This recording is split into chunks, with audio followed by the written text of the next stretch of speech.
শেষ একটা দিলের আশা, জীবনের শেষ জুমাটা দোজানের সর্দার, দোজানের বাদশাহ মুহাম্মদুর রাসূলুল্লাহ সাল্লাল্লাহু আলাইহি ওয়াসাল্লামের পিছনে পড়ে যাব। একটা দিলের তামান্না, আশা। এটা ভালো না খারাপ? ভালো। কিন্তু আল্লাহর হাবিব হুকুম কি করেছেন খেয়াল করি। বলছেন ফজর নামাজের পরে 3 জন রওনা। বাকি 2 জনে যখন এই সাহাবী কথা বললেন, ভাইজান আপনি যাই করেন তা, আমরা কিন্তু আল্লাহর হাবিব যেভাবে হুকুম করছে ওইভাবে রওনা দিয়ে দিব। এই 2 জন সাহাবী ফজরের নামাজের পরে রওনা দিয়ে দিলেন। বাকি একজন সাহাবী আল্লাহু আকবার মসজিদে নববীর ভিতর জুমার নামাজ পড়ার জন্য রইয়া গেলেন। জুমার নামাজ পড়ার জন্য সামনে কাতারে যাইয়া বসছেন। আল্লাহর হাবিব জনাবে রাসূলুল্লাহ সাল্লাল্লাহু আলাইহি ওয়াসাল্লাম খুতবা দেওয়ার জন্য যখন মিম্বারে উঠলেন, উঠিয়া দেখতেছেন সাহাবী রাসূল যাকে যুদ্ধের ময়দানে যাওয়ার জন্য বলছে উনি সামনে কাতারে বসা। হে আমার দোস্ত মুরব্বিনে কেরাম, আল্লাহর হাবিব তাকে দেখার সাথে চেহারা মলিন হইয়া গেছে। আল্লাহর হাবিবের চেহারাটা লাল হইয়া গেছে। সাহাবী রাসূল অনুভব করেছেন আমি কেন যুদ্ধের ময়দানে টাইম মতে গেলাম না, যার কারণে আল্লাহর হাবিব আমার কারণে পেরেশান হইয়া গেছে। সাহাবী রাসূল অথচ জুমার নামাজের পরে যুদ্ধের ময়দানে যাওয়ার জন্য ঘোড়া জুমার সামনে, মসজিদের সামনে আল্লাহু আকবার দাঁড়া করাইছেন। সালাম পিরাইতে দেরি, যুদ্ধের ময়দানে যাইতে দেরি করবেন না। এই 2 জন সাহাবী পায়ে হাঁটিয়া গেছেন। উনি ঘোড়া করে যাইয়া ওই 2 জন আগে পৌঁছিয়া যাবেন। এই খেয়ালে ওনাদেরকে আগে পাড়া দিলে উনি ঘোড়া রেডি করে রাখছেন। আল্লাহর হাবিবের চেহারা মুবারকটা সাহাবী রাসূল দেখে আর সহ্য করতে পারল না। সালাম ফিরানোর সাথে সাথে দৌড়িয়া মুহাম্মদুর রাসূলুল্লাহ সাল্লাল্লাহু আলাইহি ওয়াসাল্লামের সামনে আসিয়া বলতেছেন, ইয়া রাসূলুল্লাহ, ইয়া হাবিবাল্লাহ, আমি মুনাফিক না। ইয়া রাসূলুল্লাহ, ইয়া হাবিবাল্লাহ, আমি মিথ্যাবাদী না। আমি আপনি ঘোষণা দিয়েছেন যুদ্ধের ময়দানে যাওয়ার জন্য 100 তৈয়ার। ইয়া রাসূলুল্লাহ, ইয়া হাবিবাল্লাহ, তবে অন্তরে একটা প্রেরণা জাগছে আপনার পিছনে নামাজটা পড়ার জন্য ঘোড়া রেডি। ইয়া রাসূলুল্লাহ, আমি ঘোড়া করে এই মুহূর্তে রওনা দিয়ে দিব। সাহাবী রাসূলকে আল্লাহর হাবিব কি বললেন? হে আমার দোস্ত মুরব্বিনে কেরাম, আতিউল্লাহ ওয়া আতিউর রাসূল। আল্লাহ রাসূল হুকুম মতে হইতে হবে, নবীর তরিকা মতে হইতে হবে। তরিকার বাইরে হলে কোনো কাজ আল্লাহর কাছে গ্রহণ হবে না। হে আমার দোস্ত মুরব্বিনে কেরাম, আল্লাহু আকবার। এই সাহাবী আল্লাহর হাবিবকে বলার পর আল্লাহর হাবিব কি বললেন? আমার সাহাবীরে, যদি তুমি এই পুরা দুনিয়াটার মালিক হয়ে যাও, পুরা দুনিয়াটা যদি তুমি এই মুহূর্তে আল্লাহর রাস্তায় সদকা করিয়া দাও, আমার সাহাবীরে শুনে রাখো, যে 2 জন সাহাবী সকালবেলা যাইয়া আমার কথা শুনিয়া যুদ্ধের ময়দান দিয়ে রওনা দিয়েছেন, ওই 2 জন সাহাবী যে মর্যাদা লাভ করেছেন, তুমি পুরা দুনিয়া মালিক হইয়া আল্লাহর রাস্তায় সদকা করিয়া ওই মর্যাদা পর্যন্ত পৌঁছতে পারবা না। এই জীবনটাকে সাজাইতে হবে। 1 নম্বর শক্তির নাম হলো আমলের শক্তি। বলেন কিসের শক্তি? আমলের শক্তি। 2 নম্বর, এই আমলের শক্তিটা আসার পরে আরেকটা শক্তি আসে যাবে, এটার নাম হলো আখলাকি শক্তি। আল্লাহর হাবিবকে জিজ্ঞাসা করলেন, ইয়া রাসূলুল্লাহ, ইয়া হাবিবাল্লাহ, জান্নাতীরা যে জান্নাতে যাবেন, বেশিরভাগ জান্নাতীরা কোন কাজটা বেশি করার কারণে তাদের ওই কাজের ফওয়ার জান্নাতে চলে যাবে? আল্লাহর হাবিব ফরমাইছেন 2টা কাজ। কয় কাজ? সবাই বলেন কয় কাজ? 2 কাজ। 1 নম্বর তাকওয়াল্লাহ। বলেন সবাই বলেন 1 নম্বর কি? 2 নম্বর ওয়াল খুলুকুল হাসান। ওয়াল খুলুকুল হাসান, যার অন্তরে যত বেশি তাকওয়া ঢুকবে সে তত আগে কিয়ামতের ময়দান থেকে জান্নাতে ঢুকে যাবে। সুবহানাল্লাহ। 2 নম্বর ওয়াল খুলুকুল হাসান, যার চরিত্র যত উচ্চ হবে, যার চরিত্রের সাথে মুহাম্মদুর রাসূলুল্লাহ সাল্লাল্লাহু আলাইহি ওয়াসাল্লাম চরিত্রের সাথে যত বেশি মিল খাবে, সে ওই ফাওয়ারে তত আগে ভাগে জান্নাতে ঢুকে যাবে। সুবহানাল্লাহ। কয় আমলে জান্নাতে যাওয়া? কয় আমল? 1 নম্বর। সবাই বলে 1 নম্বর ভয়কা। 2 নম্বর ওয়াল খুলুকুল হাসান, উত্তম চরিত্রবান। উত্তম চরিত্রবান কাকে বলা হয়? যার চরিত্রের সাথে 1 নম্বর মুহাম্মদুর রাসূলুল্লাহ সাল্লাল্লাহু আলাইহি ওয়াসাল্লাম চরিত্রের সাথে মিল। সুবহানাল্লাহ। এখন আমি আপনি এই যে বর্তমান বিশ্বের ভিতর ইসলামের বিরুদ্ধে যত রঙের ষড়যন্ত্র চলতে বিজাতিরা করতেছে, আমাদের এগুলি মোকাবেলা কি দিয়ে করব বলেন? গত কিছুদিন আগে আমি আমার গলা ভাঙ্গা তো দেখতেছেন, প্রতিদিন আলহামদুলিল্লাহ ছোট বড় কম বেশ প্রোগ্রাম আছে, কম বেশ পুরো বাংলাদেশে আলহামদুলিল্লাহ, টেকনাফ থেকে তেতুলিয়া যেখানে যাই সেখানে আলহামদুলিল্লাহ কম বেশ বলতে হয় গলা ভাঙ্গা। আমার বিষয়বস্তু যে বর্তমান পরিস্থিতির উপর আলোচনা, আমি আলোচনা করছি ঈমান আর আমল। পরে আমার সাথে হুজুর আপনাকে আলোচনা দিলাম বর্তমান পরিস্থিতির উপর আলোচনা, আপনি ঈমান আমল উপর আলোচনা করলেন, বুঝলাম না। আমি বললাম আজকে ফজর নামাজ পড়ছেন নি, সেটা উত্তর দেন। কথা বুঝেননি? বুঝতে পারছেন? আমি জিজ্ঞাসা করলাম আজকে ফজর নামাজ পড়ছেন কিনা, আওয়াজ নাই। বাকি নামাজ গুলো পড়তে পারছি কিন্তু ফজর নামাজটা পড়তে পারলাম না। দেখছেন কিনা? ওয়াজের স্টেজে বসে পরিস্থিতির উপর আলোচনা করলে লাভ হবে কিনা? না, লাভ হবে শুধু আমার আর ঈমানের শক্তি আর আমলের শক্তি আর আখলাকের শক্তি, ঠিক কিনা? এই শক্তি সাহাবায়ে কেরামের যত মজবুত ছিল, ওনারা যুদ্ধের মধ্যে তত কামিয়াব হয়েছে, ঠিক কিনা? এই শক্তি দিয়ে কামিয়াব হয়েছে। আমাদেরকে অস্ত্র না। আমার শাইখ ও মুর্শিদ কুতুবে জামান হাকিমুল উলামা আল্লামা শাহ মুফতি সাইদ আহমদ শাহ রাহমাতুল্লাহ আলাইহি একবার আমাদের মাদ্রাসার ব্যাপারে পত্রিকা উঠছিল এবং রশিদিয়া মাদ্রাসার ব্যাপারে উঠছিল, এই মাদ্রাসার ভিতর পিলখানা হত্যাকারী আছে। সাংবাদিকরা আসি, মাদ্রাসা খুব জমজম একেবারে ছুটি শেষ করে ফেলতেছে, তালাশি। হুজুর বলতেছেন যদি পান নিয়ে যান আমার কোনো বাধা নেই। একেবারে মাদ্রাসার জন্ম থেকে নিয়ে পর্যন্ত খাতা, হাজিরা খাতা সব তালাশ করছে, এই ধরনের কোনো কিছু পায়নি। এখন সাংবাদিকেরা হুজুরকে প্রস্তাব দেন, হুজুর আপনি তার বিরুদ্ধে মামলা করেন। আমার শাইখ মুর্শিদ বলেন মামলা এক জায়গায় দিয়ে ফেলছি। আল্লাহু আকবার। মামলা কয় জায়গা? কথা বলে মামলা কয় জায়গায়? কোথায়? আল্লাহ। আমাদের বাড়িতে আমার শাইখ যখন অসুস্থ ছিলেন, আমরা সবাই হাসপাতালে ছিলাম। একবার একজনে কি হয়েছে, ডাকাইতি হয়েছিল। তখন এরপরে ডাকাত দিলে ধরা খাই গেছে। আমাকে থানা থেকে ডাক দিয়ে, হুজুর আপনি আসেন, আপনি পা দিয়ে একটা দস্তখত করেন। আমি হযরতকে বললাম, হযরত আমাকে থানা থেকে খবর দিচ্ছে ডাকাতিরা নাকি ধরা খাইয়া গেছে। হুজুর কয় না, আমাদের সেখানে যাওয়ার দরকার নাই, আমরা যাকে বলা দরকার তাকে বলিয়ে দিছি। আল্লাহু আকবার। উনি কে? সাংবাদিককে বলেন ওনারা আপনার বিরুদ্ধে এত বড় একটা ষড়যন্ত্র করছেন, আপনি তাদের বিরুদ্ধে কি পদক্ষেপ? আল্লাহু আকবার। আমার শাইখ মুর্শিদ বলেছেন ওনারা যদি আজকে আমার বিরুদ্ধে যদি অস্ত্র নিয়ে আসে, আমি সাইদ আহমদ অস্ত্র নিয়ে দাঁড়াবো না। আমি সাইদ আহমদ রাত্রে 3টা বাজে চোখের অশ্রু ভিজাই দিব। সুবহানাল্লাহ। এক পুরা অস্ত্রের মোকাবেলায় হাজারো লক্ষ কোটি অস্ত্র বেকার করে দিতে পারেন কি পারেন না? তানাগিরিয়ত কুদকে হালওয়া পুরুষ, তানাগিরিয়ত কুদকে হালওয়া পুরুষ, রহমতে হক জন্মি আয়াত বুজুস।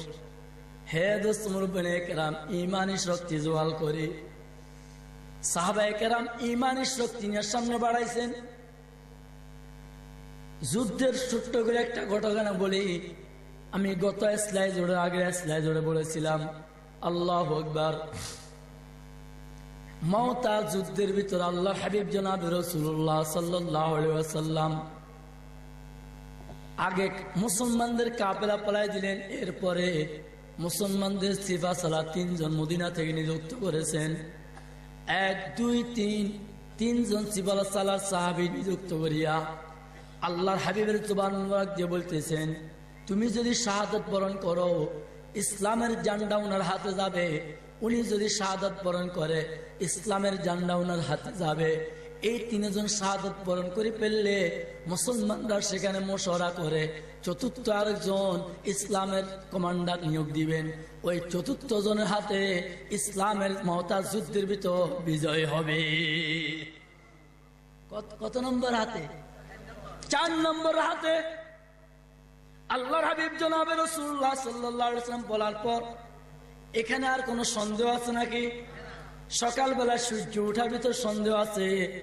जो दो जाने बादशाह মুহাম্মদুর রাসূলুল্লাহ সাল্লাল্লাহু আলাইহি ওয়াসাল্লামের কথা বিষয়ে কোনো সন্দেহ আছে নাকি? তিনজন সাহাবীর ব্যাপারে বলে দিলেন। তিনজন সাহাবী আল্লাহু আকবার, দিলের ভিতর পেরেশানি না খুশি? আল্লাহু আকবার, পেরেশানি না খুশি? কেমন খুশি? আল্লাহু আকবার। তিনজন অন্তর অন্তরে একজন একজনের সাথে বলেন, আল্লাহর হাবিব আমাদেরকে শাহাদাতের সুসংবাদ দিয়ে ফেলছেন। আল্লাহর হাবিবের একটা পশম, এক পুড়া রক্তকে যদি এক পাল্লা দেওয়া হয়, একটা পশমকে যদি এক পাল্লা দেওয়া হয়, 7 আসমান 7 জমিনকে যদি এক পাল্লা দেওয়া হয়, হে দোস্ত মুরব্বিনে কেরাম, আল্লাহর হাবিবের একটা পশমের পাল্লা তার থেকেও ভারী হবে। হে আমার দোস্ত মুরব্বিনে কেরাম, আল্লাহর হাবিব দু জানের সরদার মুহাম্মদুর রাসূলুল্লাহ সাল্লাল্লাহু আলাইহি ওয়াসাল্লাম স্বয়ং মাওলায়ে কারীমের দরবারে শাহাদাতের মৃত্যুর কামনা করিয়া দোয়া করছে। হে আমার দোস্ত মুরব্বিনে কেরাম, আমরা কি করতে পারি না নাকি? আমরাও তো আল্লাহর দরবারে শাহাদাতের মৃত্যুর আশা করতে পারি নাকি? শাহাদাতের মৃত্যু শুধু যুদ্ধের ময়দানে গেলে হয় নাকি আরো বহুত সুরত আছে? আমি তামান্না করব, হে আল্লাহ আমার মৃত্যুটাকে শাহাদাতের মৃত্যু হিসেবে কবুল করেন। দেখবেন মাওলায়ে কারীম এমন ভাবে মৃত্যু করাবেন যেটা শাহাদাতের মর্যাদা লাভ করার সুযোগ হয়ে যাবে।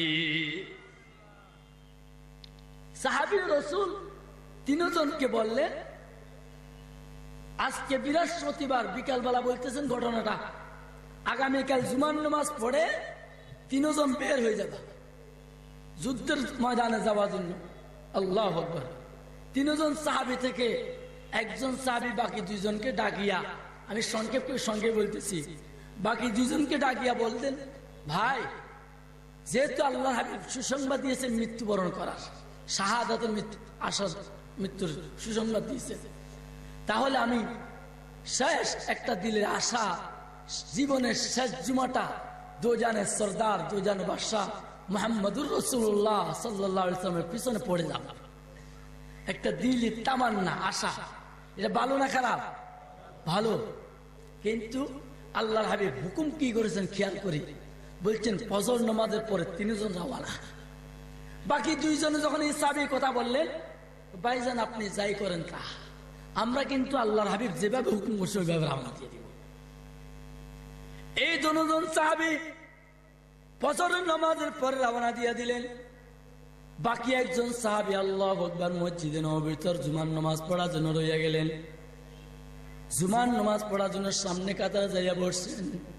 আল্লাহর হাবিব জনাবে রাসূলুল্লাহ সাল্লাল্লাহু আলাইহি ওয়াসাল্লাম খুতবা দেওয়ার জন্য যখন মিম্বারে উঠলেন, উঠিয়া দেখতেছেন সাহাবী রাসূল যাকে যুদ্ধের ময়দানে যাওয়ার জন্য বলছে উনি সামনে কাতারে বসা। হে আমার দোস্ত মুরব্বিনে কেরাম, আল্লাহর হাবিব তাকে দেখার সাথে চেহারা মলিন হইয়া গেছে। আল্লাহর হাবিবের চেহারাটা লাল হইয়া গেছে। সাহাবী রাসূল অনুভব করেছেন, আমি কেন যুদ্ধের ময়দানে টাইম মতে গেলাম না, যার কারণে আল্লাহর হাবিব আমার কারণে পেরেশান হইয়া গেছে। সাহাবী রাসূল অথচ জুমার নামাজের পরে যুদ্ধের ময়দানে যাওয়ার জন্য ঘোড়া জুমার সামনে, মসজিদের সামনে আল্লাহু আকবার দাঁড়া করাইছেন। সালাম ফিরাইতে দেরি, যুদ্ধের ময়দানে যাইতে দেরি করবেন না। এই দুজন সাহাবী পায়ে হাঁটিয়া গেছেন, উনি ঘোড়া করে যাইয়া ওই দুইজন আগে পৌঁছিয়া যাবেন। এই খেয়ালে ওনাদেরকে আগে পাড়া দিলে উনি ঘোড়া রেডি করে রাখছেন। আল্লাহর হাবিবের চেহারা মুবারকটা সাহাবী রাসূল দেখে আর সহ্য করতে পারলো না। সালাম ফিরানোর সাথে সাথে দৌড়িয়া মুহাম্মদুর রাসূলুল্লাহ সাল্লাল্লাহু আলাইহি ওয়াসাল্লামের সামনে আসিয়া বলতেছেন, ইয়া রাসূলুল্লাহ, ইয়া হাবিবাল্লাহ, আমি মুনাফিক না। ইয়া রাসূলুল্লাহ, ইয়া হাবিবাল্লাহ, আমি মিথ্যাবাদী না। আমি আপনি ঘোষণা দিয়েছেন যুদ্ধের ময়দানে যাওয়ার জন্য 100 তৈয়ার। ইয়া রাসূলুল্লাহ, ইয়া হাবিবাল্লাহ, তবে অন্তরে একটা প্রেরণা জাগছে আপনার পিছনে নামাজটা পড়ার জন্য। ঘোড়া রেডি, ইয়া রাসূলুল্লাহ, আমি ঘোড়া করে এই মুহূর্তে রওনা দিয়ে দিব। সাহাবী রাসূলকে আল্লাহর হাবিব কি বললেন? হে আমার দোস্ত মুরব্বিনে কেরাম, আতিউল্লাহ ওয়া আতিউর রাসূল। আল্লাহ আল্লাহ আল্লাহ রাসূল হুকুম মতে হইতে হবে, নবীর তরিকা মতে হইতে হবে। তরিকার বাইরে হলে কোনো কাজ আল্লাহর কাছে গ্রহণ হবে না। হে আমার দোস্ত মুরব্বিনে কেরাম, আল্লাহু আকবার।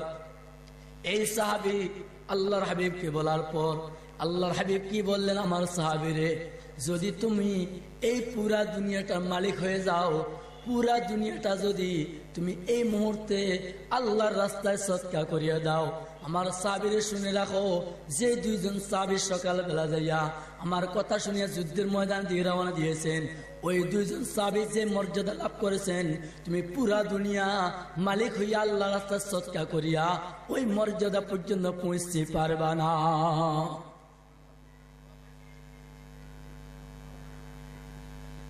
तुकु जाओ सुन्नत अहमद को जास बा मोहम्मद कैसा वतन निस्बत तोरास। आशिक रसूल मुख दिया बोलले आशिक रसूल হয় না, आशिक रसूल দেওয়ালে দেওয়ালে শিখে মারলে आशिक रसूल হয় না, आशिक रसूলের গেট সাজালে आशिक रसूल হয় না। आशिक रसूলের বাস্তবতা আছে কি নাই? পানি লেখলে যেমনি ভাবে পানি আসে না, আগুন লেখলে যেমনি ভাবে আগুন আসে না, তেমনি ভাবে দেওয়ালে আর গেটে আশিক রাসূল লিখলে আশিক রাসূল হওয়া যায় না। আশিক রাসূল হওয়ার জন্য আমার জীবনে প্রতিটা মুহূর্ত আল্লাহর হাবিবের তরিকার উপর আসতেই হবে, ঠিক না? হে দোস্ত মুরব্বিনে কেরাম, সাহাবী রাসূলের কথা শুনে তো আরো আশ্চর্য। আল্লাহু আকবার। এরপরে রওনা দিয়ে ফেলছেন যুদ্ধের ময়দানে যাওয়ার জন্য। এই একটা পয়েন্ট আমাদের বোঝার বিষয় হলো, এই ঘটনা থেকে যদি নবীর তরিকা মতে যদি না হয়, কাজটা হাজার রকমের বালা হোক না কেন, কোনদিন সেই কাজের ভিতর আল্লাহর পক্ষ থেকে কোনদিন সওয়াব পাওয়া যাবে না, ঠিক না? তরিকা হইতে হবে কার? আল্লাহর রাসূলের। হুকুম হইতে হবে কার? আল্লাহর। হুকুম কার? তরিকা কার? আল্লাহর রাসূল। তরিকার বাইরে গেলে নাই, কথা বুঝে আসেন? যত ভালো কাজ হোক, তরিকা উল্টা কন্যা গ্রহণ নয়। আমাদের এই মোবাইল গুলা লিসি, এই যে গ্যালাস একটা, এই যে এখানে ঘড়ি একটা, এখানে মাইক একটা, এখানে টিস্যু, সবগুলো মার্কা আছে কি নেই? কথা বলেন, আছে কি নাই? তাহলে আমরা যে কোনো সময় টিস্যু কিনতে গেলে বলি, প্যারেস এই টিস্যু নামক আমাকে এটা দেন, কারণ এটা ভালো, ঠিক না? মোবাইল কিনতে গেলে অমুক কোম্পানি মোবাইলটা দেন, কেন? এটা ভালো, খুঁজে কিনা?